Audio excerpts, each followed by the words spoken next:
Today I'm going to help find the linear equation of a line of best fit, and we're going to take a look at some problems that increase in difficulty today. So we start off with a scatter plot here. We got a line of best fit that goes through a couple of the points. And in order to make our equation, lots of people thinking y equals mx plus b. And first thing we're looking for is the slope. So set up my y equals. And when I look at my slope, I can look at these first 2 points, and then it looks like it goes up 1 over 1. But I have to make sure that I pay attention to the scale, that I'm really going up 5 for my y's. So a change in y values of 5. And then the x's are counting by 1s here. So really I have 5 over 1 as my slope, which is a 5. Then I need the y-intercept. And the y-intercept is pretty easy on this one. It looks like it hits 0, 25. So my beginning, my y-intercept is going to be 25. So that was pretty straightforward to start off. I'm just finding my slope. Again, I can find that slope by doing the change in y over change in x. I can do that by finding the rise over run. And we'll look at some more complex ways to do that when it's not as easy to see in the next few problems. On our second one, we're still doing the same thing, find the linear equation for the line of best fit. On this one, it's a little harder to tell where that y-intercept is though. Looks like it's just shy of 1, so we might have to do a little bit of calculating instead of just guessing or predicting what that's going to be. I see 2 clear points here right on the line, so I'm going to use these 2 points to calculate my slope. I can still find the change in y over the change in x, but I'm going to go ahead and use a different strategy for this problem just so you have another way of doing it. So this first point is at 1, 3.5. And the second point is at 1.75, 5.5.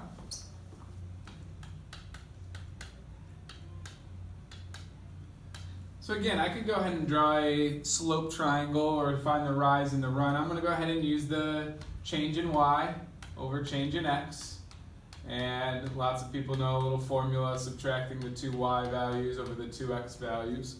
So I'm going to go ahead and do that and pick my 2 y values. It actually doesn't matter which y that you choose. I know there's the formula y2 minus y1, but it actually doesn't matter as long as I go in the same direction. So I'm going to go ahead and start with any y value that I want. I'm going to go ahead and pick this one. So 5.5 minus the other y value, which is 3.5. And since I started with the 5.5, for my y, I have to start with the corresponding x, which is the 1.75. And then I'll subtract the other x, which is a 1. So I've got 2 over 0.75. And if we want to simplify that, you could grab a calculator, 2 divided by 0.75, and I get a weird decimal. I can turn that into a fraction. There's lots of other ways that I could do this. 8/3. If I take a look at the graph, does it look like I go up 8 over 3? I see 3 here, but I only count 4 blocks.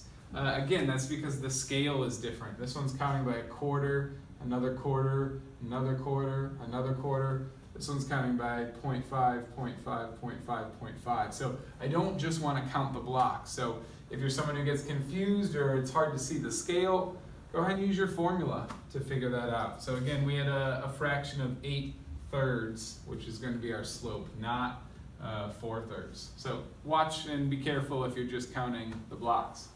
So in this equation, I've got y equals 8/3 x plus, and I don't know that beginning value. It looks like it's just shy of 1, but I'm unsure. So all I'm going to do is I'm going to plug in one of these points that I had here to help me find the b. I can't solve for 3 variables at the same time. I'm looking for b, so I want to plug in an x and a y. So I'll go ahead and pick the first point to plug in. So I need a y value. I'm going to choose the 3.5. And I've got 8/3 I need an x value. Since I used the 3.5, I got to use the corresponding x, which is a 1, and plus b. I'll go ahead and slide the screen down, and we'll work with this right here. 1 times anything is whatever that anything is. It's itself. So I just have 8/3 plus b. And now I'm going to go ahead and subtract 8/3 from each side. So my b value will be 3.5 minus 8/3. I'm going to put that in parentheses so the calculator knows I want to treat the 8/3 as one number. And I get 0.83 repeated, which I can always go to math, fraction, and turn that into a fraction of 5/6 is my beginning. I want to be careful. I just don't want to circle that and show that that's my answer. Remember, the goal up top was to find the linear equation for the line of best fit. What I like to do is I go to this spot where I was almost done before and just plug in the b now. So we plugged in a point to help us solve for b. Now I'm just going to go erase and plug in b. And there's my answer. So I know that might be a little unorthodox that it's not written at the bottom, but I'm kind of using what I had done previously and say, hey, why write it again? That's where I was focusing on. So there's my y equals mx plus b equation. Taking a look at a third one, I think this is a great one to check out because the y-intercept is below here. So, I can't even see if that number really makes sense. When I go and look at this 5/6, yeah, that's a number that's just below 1. So that makes sense for the y-intercept being right below there. I think that's a great proof that you're correct. On this one, it's hard to see what the y-intercept is, so I can't even guess. Even if you guessed that last one was 0.8, right?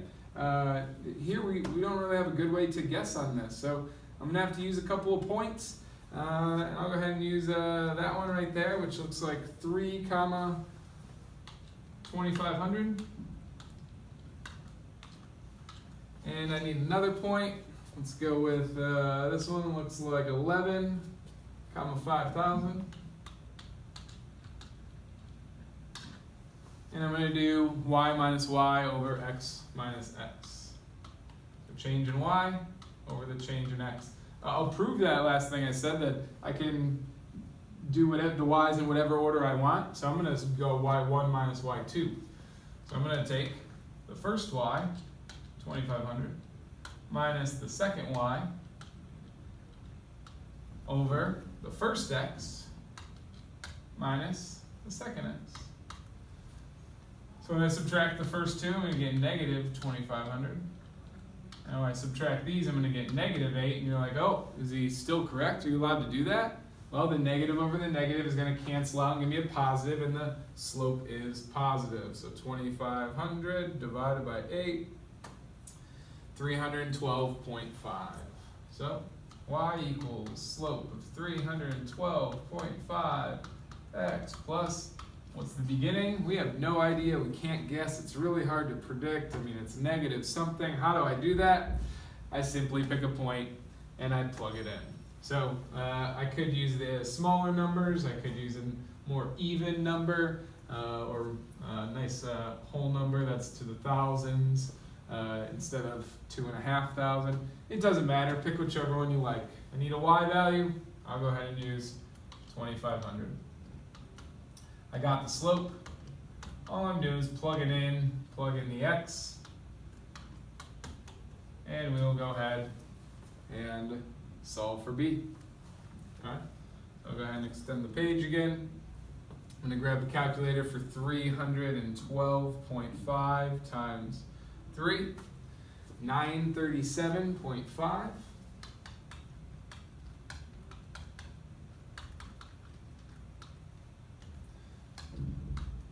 Again, I'm just multiplying the parentheses, and now I'm going to go ahead and subtract 937.5, subtract 937.5 from both sides to get the b value.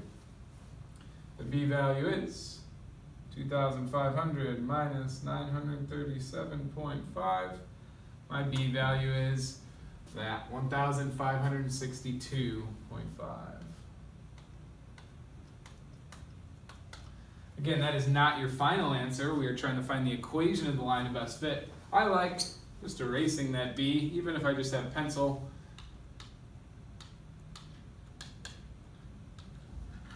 And boom, there's my equation. Right? Now, if I look at this, I go, wait a second. That's not a negative number. It looked like it was going to be a negative. That's why I picked this problem. If I look at the scale, it's going by 500, 500, 500. So that means that like 2,000 would be here. And down another 500 would be 1,500. And then maybe 1,000 under that. And if you look at where that y-intercept is, it's actually going towards that 1,500, which we got, which is not a negative number. So what's happened? Somebody did a poor job of creating this graph. They didn't show a break in the graph right here. You know, this is something that maybe the media does to skew numbers. So work on your calculations. Prove, get the exact number, what it should be. Don't just guess and try to predict. The graph led us to believe it was negative. It is totally not a negative y-intercept for that problem. So that's why math is valuable. On our last one, here they have shown a break in the graph.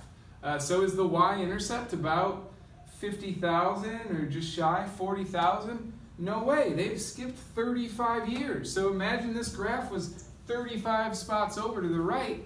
Now I really have no idea what the y-intercept is, and I know for sure it's not going to be about 50,000 because I'm missing a whole part of this graph. So here's more proof that you need to use math to get an actual value. So I'm going to do the same things I was doing on the last ones. I don't have as great of numbers to use on this one. You know, when I look at this point right here, that might be, I don't know, 34 as the age, or the x value, and about 50,000 for the y. And if I use this one, it looks like I'm at 39 comma something. Halfway in between 50,000 and 75,000 would be 67. Looks a little less. Sure, we're gonna go with that. The point of this problem is not to get the exact numbers. I probably would like to have this data in a table so I can know the exact, but I'm going to go ahead and calculate and prove that the y-intercept is not right around 50,000 here. Okay? I'm going to take the y minus the y, so the change in y over the change in x. So the y minus the y is 67,000 minus 50,000. And the x's are 39 minus 34. So that gives me 17,000 over 5. And I can go ahead and use the calculator just to double check. 17,000 divided by 5 gives me 3,400 is the slope. So y equals 3,400 as the slope. What is the b? We have no idea because there's a huge break in the graph. So we're just going to go ahead and plug in a point. That's all we're going to do. Just plug in a point. You want to pick the smaller numbers, go for it. Y value, 50,000. Slope. I need the x that corresponds, 34.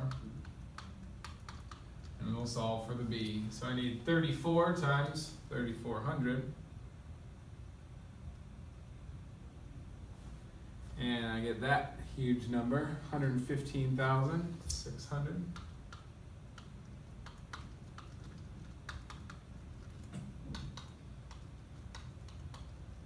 And I'm going to go ahead and subtract 115,600 from 50,000.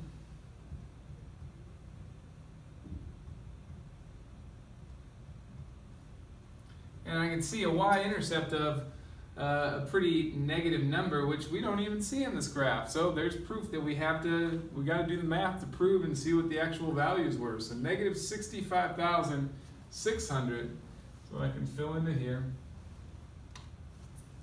Negative 65,600. Double check and make sure I got that right. Negative 65,600. Yeah, we don't see that here. It looks like it's about 50,000 positive, and it's 65,000 in the negatives. So we got to do the math to prove that. Again, there's a break in the graph, so there's the value of math and solving for those values to see what they actually are, not what the graph maybe predicts them to be.